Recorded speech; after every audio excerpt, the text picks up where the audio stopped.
He's done it once. Can he do it again? Elazer goes up against Hydra in a must-win game to go through to the playoffs to play with the live audience here in Poland as we make our ways to Krakow for the playoffs this coming weekend. Joining me on the desk is In Control and Rotterdam. We do have a big game ahead of us here. He's already done it once, like I said, but can he really do it a second time? You think he can? It's Krakow, right? But you're saying the V? No. The way you say it in Polish is Krakow. Krakow. But we're not Polish. But I'm... See? See? All right. Well, if they Krakow. say so, it is. Then. Can Elazer do it again? Yes. Will he do it again? Most certainly not. He well, should you're get just out of going... his match. I'm sorry, guys. Yeah, I mean, the good news for all of you, though, is I'm predicting that he won't. So, I mean, I know. 28%. Here we go. Let's check in with the bracket, as we've already had a first place finisher from this group. Hydra, as Jeff said earlier before, is swimming upstream, and he is headed to go through in second place with his good old buddy, Pult, who he's met a couple of times this year in 2015 for the World Championship Series.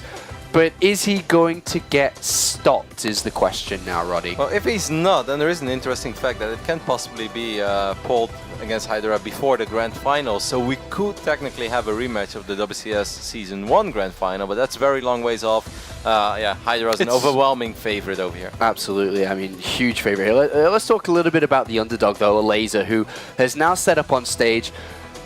I mean, we can't say it in another way. This is a massive moment for the young lad. Like I said, he's done it once. He comes into this, and he has to play what it seems, Roddy. I mean, Hydra didn't play the best he could have played the other day. No. But Elazer now is going up against a much better in-shape Hydra. Absolutely. Hydra looked so much better in that previous series, and I'm sure that Elazer knows that as well. And I wonder if it bothered him. Obviously, like, you want to advance in first place if you could. And I think there were moments of opportunity he could have against Paul. Like, it was not an unrealistic series. He took map number 2 in style, Bridgehead, and game 1 and game 3 were both relatively close, where a few things, if they would have gone a tiny bit better, if he sees that build coming of Paul in game 3, then maybe he throws up an extra spine as an extra queen, and maybe it's all good, and then he would have just advanced. It's something like that. It's really hard to shake that off, especially when you're still such a young player as Elazer. And one thing that really makes me believe that he could do it is the fact that he has beaten Hydra already, and then he forced Pult to bring out the builds that he didn't want to use against Elazer. Remember that Pult was saving that for if he did run into Hydra to make sure he beat him, but Pult felt pressured, he felt worried, and had to use his secret strategy to beat Elazer, and that breeds confidence for the young boy. That is definitely a compliment in favor of Elazer, but at the end of the day, it's still one of those, it hurts more than it actually gives me any pride or whatever, because if he would have scouted it, he could have pretty much won the series, and he could have won the group and just be in the quarterfinals already. It's going to be really hard, man. Like, if you look at Hydra in the previous series, he meant all business. Like, Violet is definitely not an easy opponent in CVC, but I never had a feeling for a second that Violet was going to win that series. And one way you can look at it, though, especially the way that you're saying that, is that when Elazer went up against Hydra the first time, he didn't believe he could beat Hydra. But now he has done, and now he's going when it really matters, and there is that little bit of expectation from him. The pressure's on Elazer. Yeah, and I liked how he handled the pressure, to be honest. Like, when we were interviewing him, and after his fairly successful first day, he just seemed really carefree. He seemed like a funny young guy. He's got a bit of a presence on Twitter and stuff like that. I'm becoming a little bit of a fan of him. If there is a guy that's capable of beating Hydra, oftentimes it's that guy that you don't expect. And that's actually, in kind of a roundabout way, part of the reason why I think Hydra does have a much better chance this second time around is because all of a sudden Elazer, who used to be this, like, faceless white dude that you know, he was probably like, yeah, okay, get out of the way, kid. All of a sudden he's like, nope. The targets are on him. He's like, I know who you are. I know you're good enough to beat me, and I'm ready. Hydra has suffered 4 losses this year. 3 seasons worth of games, only 4 losses. Elazer has given him 1 of them. I know. It's a remarkable record. These stats are fantastic. 18-4 in a professional competition, that is so difficult to do, especially because most of the series are best of 3, and it's a little easier to lose a best of 3 than it is to lose a best of 5 or a best of 7. So it's extremely impressive to see the numbers that Hydra has put up over the last 4 or 5 months playing within the WCS region. And, well, he knows it. I'm sure he's feeling it a little bit. Like, even though you've had such a phenomenal year, by far in a way, for the people who don't watch that much StarCraft, this is by far in a way the best year that Hydra has ever had in StarCraft 2. Like, other years, not even remotely close. After that Season 2 or Season 1 second place, this was already the best year. And then he won Season 2, so it couldn't really get any better than that. And in the round of 32, when he was with you and Choba and yourself, Jeff, and the others, he said that, to be honest, there wasn't really anybody that could beat him. The only one that could really do it was Pult, and he didn't even think Pult could do it inside. And he's already lost once versus Elazer, and it could happen again. I hope it humbled him a little bit. That's kind of what I like about StarCraft so much, is you get these personalities, and certainly Pult and also Hydra, you hear so much of cockiness. They're just kind of like, yeah, no one's nearly as good. Like, and they're calling for the fence at round 32, you know. So it's nice to see young guys like Elazer step up and be like, yo, pay attention here, man. I'm here and ready to play. And there are other players that can beat these guys. I feel like we know that. And looking at this match, he's playing against one that already has. Yeah, the best moment about that was that Pult got interviewed first. And Pult actually said, he's like, well, I think everyone knows that the only one that could beat me here is Hydra. And I think that Hydra also knows that the only one that could beat him am I. And then like 2 days later, we had Hydra in the studio. It's like, hey, Pult said he thinks the only player that can beat you this season is him. Do you feel the same way? He's like, nah, actually, no, I don't know why he would say that. Like, I don't think that's going to happen anymore. That happened once, man. Like, take it easy. Yeah, and he has continued to perform it. We'll see if he performs now. We have the maps ready. The players are almost ready to begin this. The best of 3 is moments away. The 3 maps that we're going to be going to is Terraform, Bridgehead, and Coda. Bridgehead coming in again. Terraform and Coda we've seen a lot. But I don't think the maps are going to play too big of a deal here. We can note that each map is a 2-player map, and there isn't that random aspect of a 4-player map and guessing where your opponent is and if you are going to be aggressive or not. I love that you bring that up, Sean, because both vetoes of Hydra are on those 4-player maps. Remove Cactus Valley, remove Iron Fortress, just get rid of it, while Elazer vetoed 2-player maps. I guess those are just maps that, even though in ZVZ they may not play out as weird as in the ZVP or in ZVT, it's more just that most of the time these guys veto these maps on ladder, so they don't really have a whole lot of mirror experience on it either, and that's why they just rather get rid of him. And obviously Hydra doesn't want to play on the 4-player maps, because like you said, there is a little bit of variance in those 4-player maps. Elazer, as much as Hydra has shown himself, Elazer showed himself in Zerg vs Zerg as well. If you think back to the series they played last time on Bridgehead, Elazer did try something crazy in an unexpected way to close the series up 2-0. It didn't work, so he's shown a lot of himself already to Hydra 2 and exposed his weaknesses a little.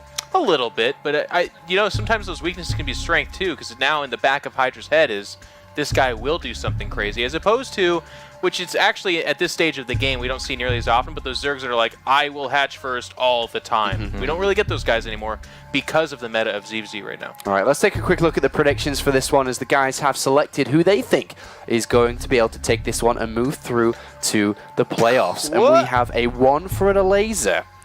Kalaris looking to catch up with Nathanius here. Yeah, that was pretty much the strategy behind this. Yeah, it looks like it, right? He believes in it a tiny bit, but he also said he's like, I need to catch up to Nathanius, so I'm gonna go for it. And I mean, he has done it before, but this would be a massive upset. Like, if Elazer would take out Hydra here, that is not another upset we have in this tournament. That's one of the biggest upsets we've seen in years. That brings me back to Show vs. Live, for instance, at DreamHack years ago. You know, something we could still talk about. This is not just another upset. This is where it's more on the line. Like beating him in the earlier stages, that's a big deal, not to take it away, but it's when, if you can eliminate someone like Hydra, it's like, okay, you did it. That's amazing. It's a massive game for the young man now, and we'll see if he can live up to the hype here that everyone's expecting him to bring in the Polish crowd. Can he do it? It's just a best of 3. It's just a couple of maps, but obviously it's not that easy.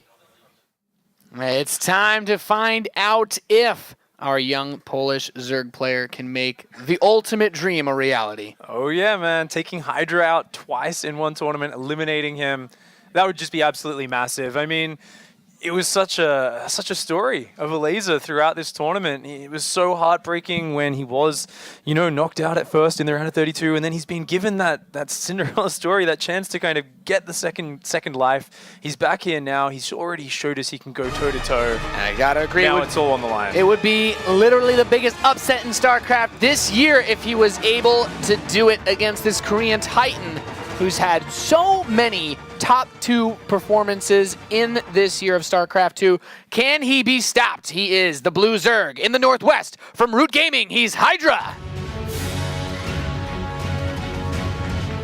Wrecked Face and WCS, Gfinity, DreamHacks everywhere. And this man stands in his way to going to the quarterfinals in the Southeast. The Red Zerg from Poland, he's Elazer. So much crowd support here for Elazer, the hometown hero. And what impresses me the most is this guy's attitude from day one last season when he first got into Premier League.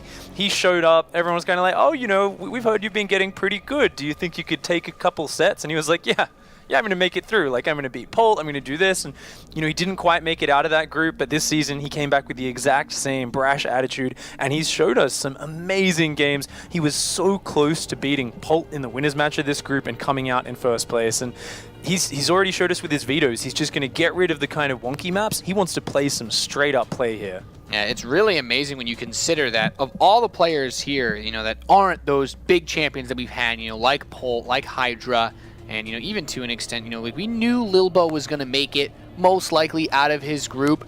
But Elazer is not the name that pops up for most players. You know, you look, it's like, okay, you know, Bunny maybe being eliminated very early on this season was a shocker. Be like, okay, we're going to see someone like Snoop, Lilbo, all those other big guys. Yeah. But, you know, Elazer's just been the shocker of this season. He really has. I mean, we've had these players who've kind of launched into prominence last season, players like Lilbo, players like Gung Fu Banda, but Elazer is just such a quick, sudden rise into prominence. And looking at this, he's opening up so safe here. This is what just impresses me so much about him.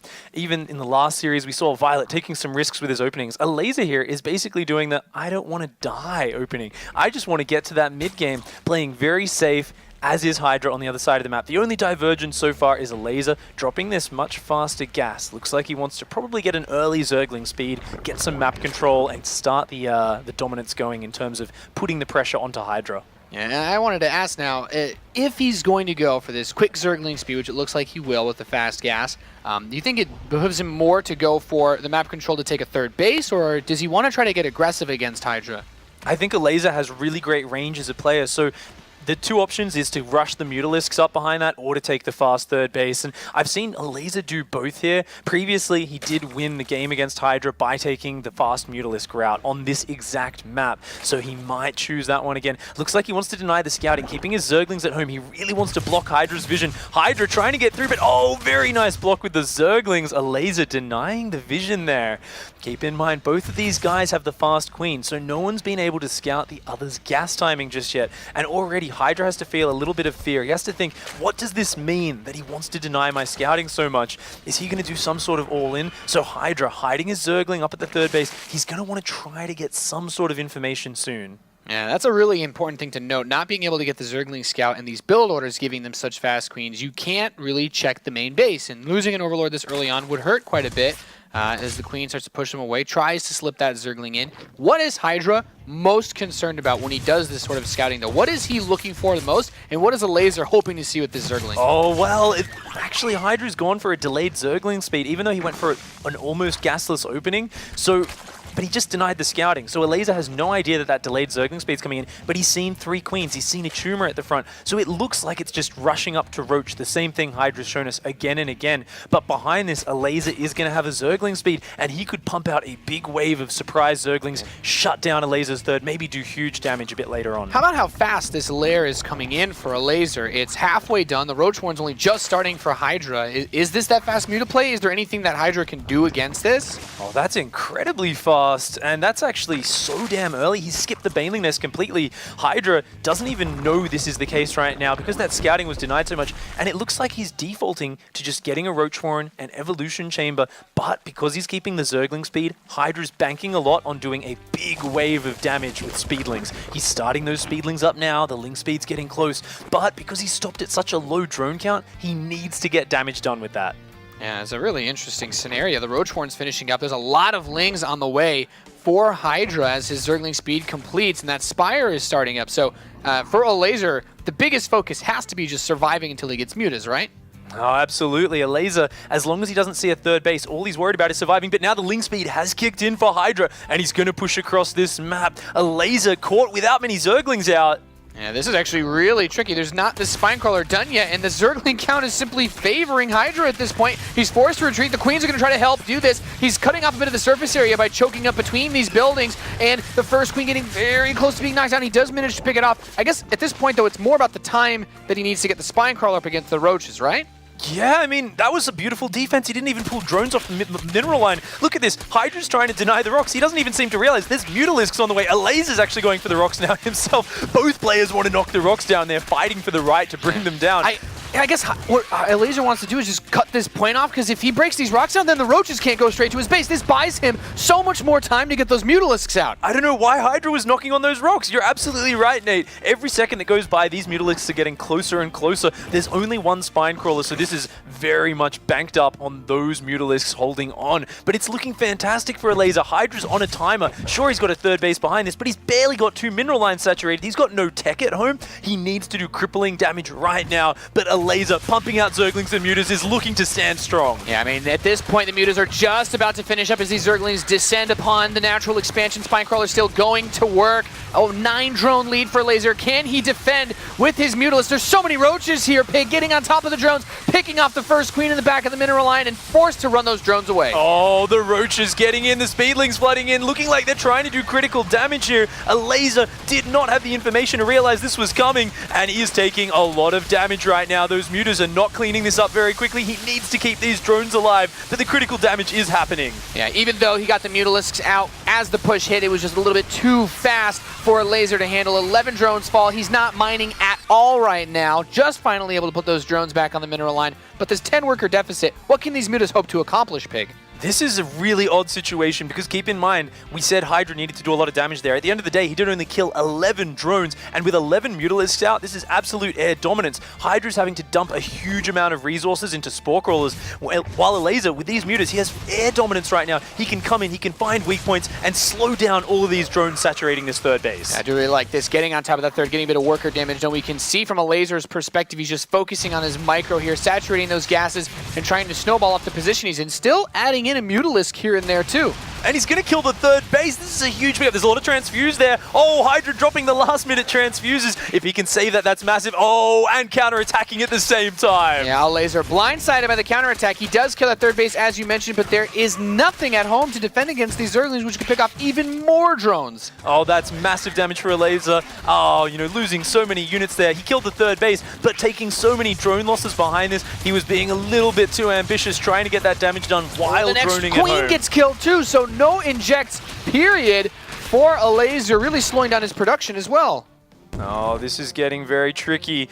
10 Mutalisks are still out on the map. I mean, they provide a lot of air coverage, but there's no third base in sight for Elazer. He's down to 33 drones. He's rebuilding his first 2 Queens. That last wave of damage from Hydra, that was absolutely critical. Elazer, though, he's a very aggressive player. He's going to look to get back across the map, and he's going to try to disrupt Hydra. This is his focus right now. Yeah, but that creep tumor placed by those Queens allows this Spore Crawler to hold this position, and, you know, Spore Crawler is just so powerful against Mutalisks as anti-air. What are really his options? Hydra's just going to go for a Nidus for him. He's like, I'm just going to worry. Only going to build Queens, Roaches, and Zerglings. Well, Elazer, being the audacious guy that he is, he's just going to go and find the hole. Ignoring the threat of a counterattack, his Mutas are going to try and get critical damage done. He hasn't spotted the Nidus Worm yet, but he sees it now. He sees the Nidus Worm going up at the natural, and that has to put fear into his heart, because there are so many Queens out. He cannot fight these with the Mutas, but they're picking off a lot of Overlords, getting some great damage done. Yeah, still Ling counterattacks happening during all of this. A supply block really important, actually, to prevent him from building enough units to fill that Nidus network with, and he does eventually end up cleaning up back home, but there we go. The Nidus is outside of the natural. With so many Queens on the map for Hydra, 11 Queens versus 11 Mutalisks. Can the Mutas actually stop this for Elazer? There is no way they can fight that many Queens. There will be just too many transfuses, and the Nidus Worm pops uncontested. The Zerglings on the north side distracting Elazer's army. They are so far out of position. No spine crawlers here. I mean, the Queens are going to take a little bit to get over there. That's a lot of Queens. What can you possibly do? He's trying to throw down spine crawlers behind his natural, but this Mutalisk count cannot contest that. Queens move slowly. They don't move that slowly, and the transfuses are going to help so much against these Mutalisks. Elazer, to be asking yourself, how do I stop this many Queens, especially now the Roaches are coming in, and he's on top of the third base. He's everywhere. Oh, Hydra playing this in such a beautiful fashion, giving Elazer no time to recover. Wave after wave of aggression, and it's always getting there just before Elazer's ready. That's the Nidus network. One more Nidus Worm popped up in the natural there as Hydra takes game number 1 in this best of 3 in a very decisive manner. What a clean win for him.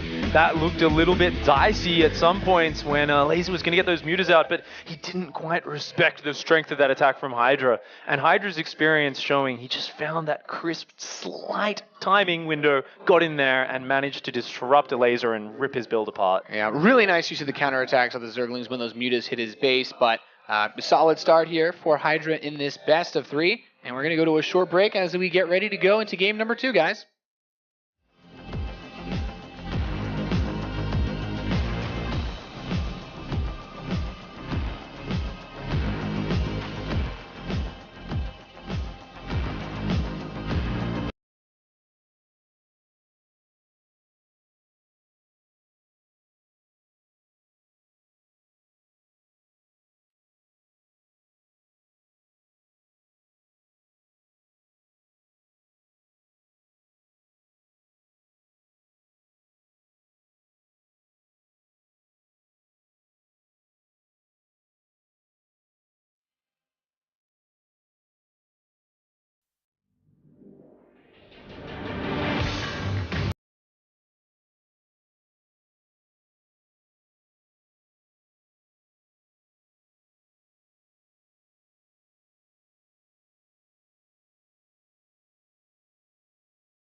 Welcome back, ladies and gentlemen, to the World Championship Series Premier League round of 16. We're here in the decider match for Group C as Hydra takes on Elazer, Pig.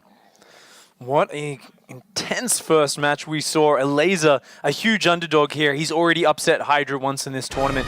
Can he bring it back in game 2 to equalize and have a shot at doing it again? It's going to be real tough. He's down 0-1 in this best of 3 tournament life on the line against this man on the east side of Bridgehead. We have Root Gaming's Hydra. Looking focused as ever. Hydra has that next championship in his sights. And just playing so well this year, and this man upset him once. He needs to win 2 maps in a row to stay alive. The Red Zerg from Poland, he's Elazer.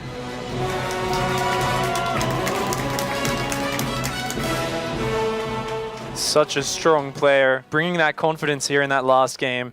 Really liked the way he played that out, just not quite being able to handle the intensity of Hydra's aggression. I mean, Hydra went all out there. He did not have a lot of a backup plan if that attack didn't go well. Yeah, it's really crazy. He commits so much to that Roach Ling push, and at some point or another, it comes down to like how much can you really afford to invest in a static defense. But I really liked Hydra just being active out on the map, because once those mutas came in, and you did a great job of pointing this out that he was going to be able to get the third base, he just did that little bit of a backstab because Oh, he had to yeah. commit all his mutas. He didn't have anything at home to defend, and that's just, that's why Hydra's so good. Yeah, who knows? Maybe if Elazer commits to some more Zerglings there to kind of cover his defense at the same time, things turn out differently. But Hydra's intensity and his just killer instincts there, finding the holes he needed. Here, going into Bridgehead, looks like both players are going to be opening up with that hatchery first build here. Looks like they're not too worried about the all-ins. Once again, Hydra, though, saving up his lava until he sees the second Overlord. And because Elazer actually dodged it with his first Overlord, so Hydra didn't manage to see it, and as a result, he's actually going to be going for that 14 spawning pool before starting drones, just being a little bit safer there. So what exactly about not seeing that Overlord tells Hydra that he might need to play a little more safely? So basically, that Overlord timing tells you that at 9 supply, your opponent's built an Overlord, which means there's no early spawning pool, and what these guys are worried about on this map is something like that 10 pool Baneling rush, where the opponent just goes completely all in as fast as possible. You see that Overlord, you know you can rule out that option, and because Hydra showed the second Overlord, Elazer just felt very comfortable, whilst Elazer did the little tricky adjustment, avoided the vision with his second Overlord, and that has actually given him a slight edge in this game. Cool. I was not actually aware of that. That's a very interesting play made by Elazer to try to keep Hydra on his toes just a bit.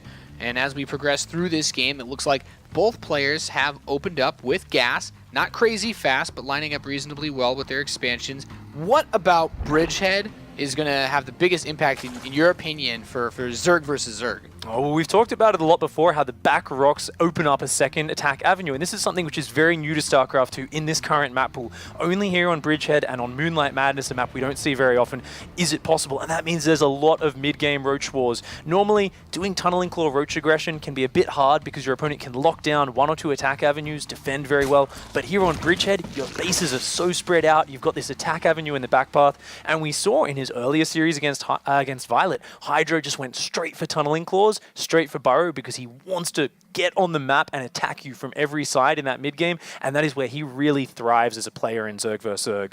All right, we'll really have to be careful about those back rocks, making sure you do not get slapped in the face by those. We have Zergling speed coming in for Elazer, a Baneling nest this game as well, but Hydra not really doing too much with this gas. Why might this be? Hydra doing the exact same thing he did against Violet, where he mines the gas to make it look like he's going to get a Zergling speed. This puts the threat in Elazer's mind, but he's actually not going to do anything with it. He's just going to wait, and he's going to go straight up to Lair and Roaches, very much like a gasless opening, but with a little added trickery in there. Elazer coming in, he wants to scout this, but Hydra starts the Zergling speed on the pool, so that Elazer sees that, and he's going to cancel that as soon as this Zergling dies. A very good piece of misinformation from Hydra. And what this has forced out of Elazer is it's forced a Baneling nest, which he's going to have absolutely no use for. We see the Ling speed gets cancelled, the Roach Warren and Lair start up. A great tricky mind game from Hydra. Yeah, so able to just save a couple of pennies here, a couple of pennies there, and invest them into his mid-game tech. With both Lairs coming up, how much of an advantage can Hydra get from that? What is he looking to do based on these player styles and what you've seen from them so far? Is one of them going to be more aggressive than the other with their roaches in the mid-game?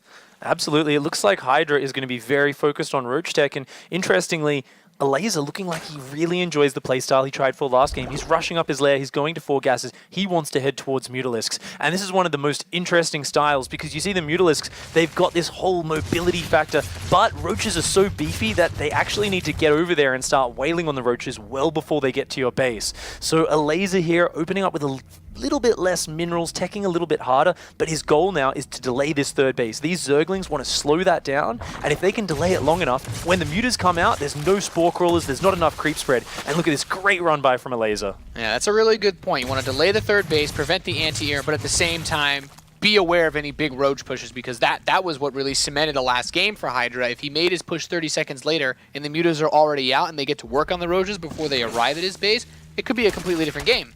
Absolutely, and these Lings just staying in here for so long, this is so great for Elazer because it gives him peace of mind. He sees no Nidus network, he sees that Hydra's only on 3 gas, which means he can only really mass roaches, he can't go for anything else. And Elazer, even keeping the Lings alive, he can see what's popping out of these hatcheries and even trying to morph some Banelings in there, just trying to be a little bit tricky. This is so great for Elazer. And we can see in Elazer's vision as he's starting to look around, we get a first-person perspective of him scouting, trying to push back the Overseer and just deny scouting overall. His Spire is very close to finishing, but so is Roach Speed and +1 attack, and Well, that roach count is just slowly but surely climbing up, Pig. And Hydra's Overseer still has not realized that it's Spire Tech. It's coming back in for another scout on the north side. We can actually see it on the Elaser's mini-map. And Hydra's only just finding out that this is the case right now. Yeah, now Elazer knows 100% that Hydra knows what's up. There are some links on the map, so we can see Elazer's trying to go for this backstab on the third base. Most of the roaches are out on the map, so maybe he has an opportunity here. I love this. You can see him individually clicking to try to focus down those drones, too, when they were near the hatchery. Oh, meanwhile, Hydra really committing this roach push, but if he loses this hatchery, that's great, but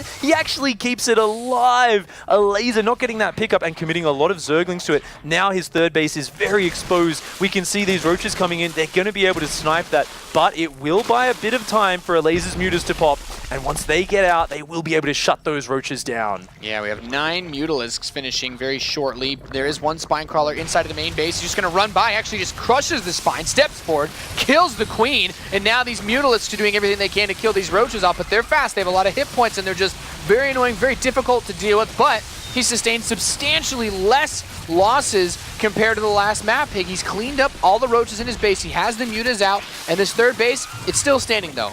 Oh, very good defense here by Hydra to deal with the Ling counterattacks while pulling him back with the roaches. Elazer, though, in the midst of that, had the presence of mind to drop his third base, but we can see the big advantage here for Hydra is in that drone count. He's got a 52 workers against the 44, and once again, he's going to go very aggressive with the follow-up.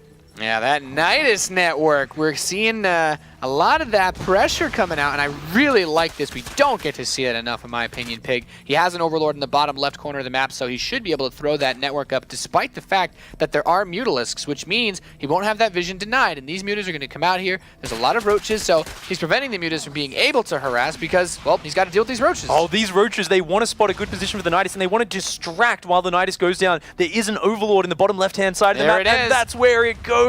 Elazer has no idea this is coming. However, on Elazer's side, he is knocking down the rocks, and he's already starting roach production. There aren't as many queens this time, and there are 14 Mutalisks. Elazer, on a very low drone count, may be able to defend his main base, and hearing that scream, now he realizes what's happening. Elazer is in panic mode. He needs to get out as many roaches as possible, and he needs to hold on at his main base. Yeah, this could be scary, very frightening moment right now as Hydra steps down towards Elazer's third base. Elazer's mutas can actually come up and cut the Nidus worm off so that you can't reinforce this position, as if another queen does pop out with some more roaches, so another Nidus worm will need to be started. That's 20-second delay. Killing a couple of the queens. Elazer picking off 2 of them apart from the rest. There's only 7 queens left there, and with 14 mutas in the air, that could get a bit frightening if he can focus the queens with the roaches and the mutas at the same time. Ling counterattack gets into the natural of Hydra, so a lot of motion being created here. Snipes the next Nidus network, not able to help reinforce this position, but the queens still have a lot of energy to reinforce each other with. There are 11 Mutalisks left on the map. The queen count is falling. Only 6 remain right now, but that next Nidus, it should be able to finish for Hydra. Oh, the muta count is getting whittled down. Most of the queens are dead, but so are most of the Mutalisks. Because the roaches weren't able to join the fight, it's so hard, and Hydra has such a huge roach advantage here. His numbers are out of control. I mean, his economy is being destroyed by the Lings behind this, but the roaches not being able to focus fire these queens. Elazer is being targeted down. Most of his Mutalisks are dead, and his roaches are dying as well. GG Hydra will advance on to the quarterfinals and eliminates Elazer 2-0 here in the World Championship Series. And we've seen a little bit more of that championship tier Hydra coming out in this best of 3. Just so efficient from the beginning with the tricky fake gas opening. That was such a good play from Hydra. He took that mineral advantage, transformed it into a fast roach push, and he just got enough damage done, kept Elazer back, secured the third base, and then Elazer was just so worried trying to get back and put pressure over, he never had time to clear up the vision on his side of the map.